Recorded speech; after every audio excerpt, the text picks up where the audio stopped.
we really can't go anywhere.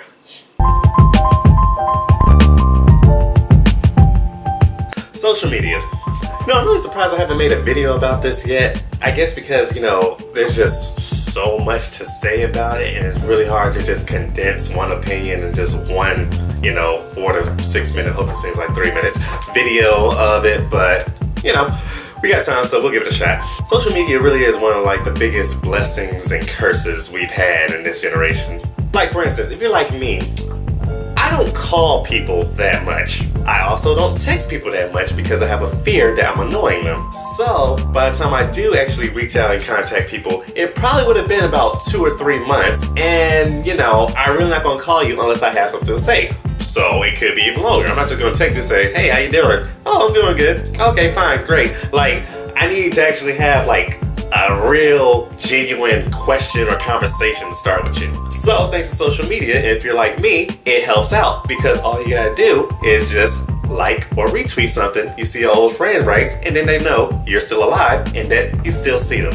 And for me, that's where it stopped. Likes or retweet, because I don't even comment unless, you know, you get married or, you know, you have a baby. Then I gotta be like the whole, oh, congrats and stuff like that when I really don't care, but, you know, I'm just being petty.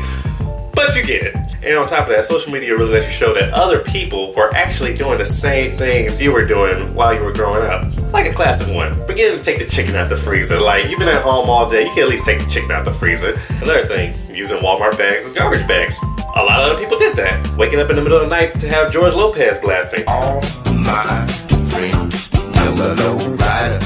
And the number one thing I thought was the only one going through was when I woke up and this commercial was on. Imagine owning the world's greatest love songs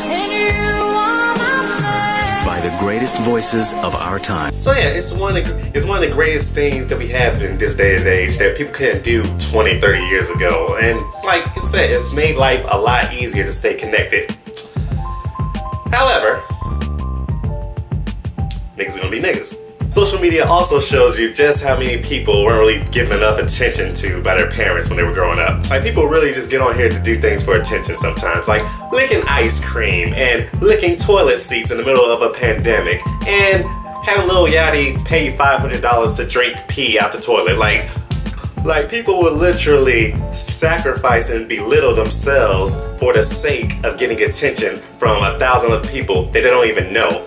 Like, now we live in an age where, you know, mental health is on the forefront, as it should, and you can't really just crack off jokes like you used to, like back in the 90s. However, we still live in a time where people see a picture of Blue Ivy or Drake's kid, they'll spend a whole day letting their names trend because they're roasting a 2-year-old for the entire day. Not really the best circumstances. You can't call people crazy, but you can roast a child online. It doesn't make sense.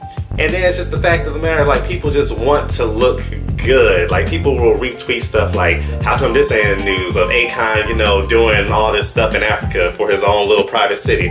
That's really good. Maybe Akon didn't want people to see that. It's called being low-key. That's another thing. A lot of people say, I'm moving in silence. But at the same time, they're live tweeting the silence that they're being a part of. And everybody want to act like they have master and doctorate degrees when stuff comes out about, like, you know, Megan Stallion's contracts, or, you know, they're a health official when we're talking about coronavirus.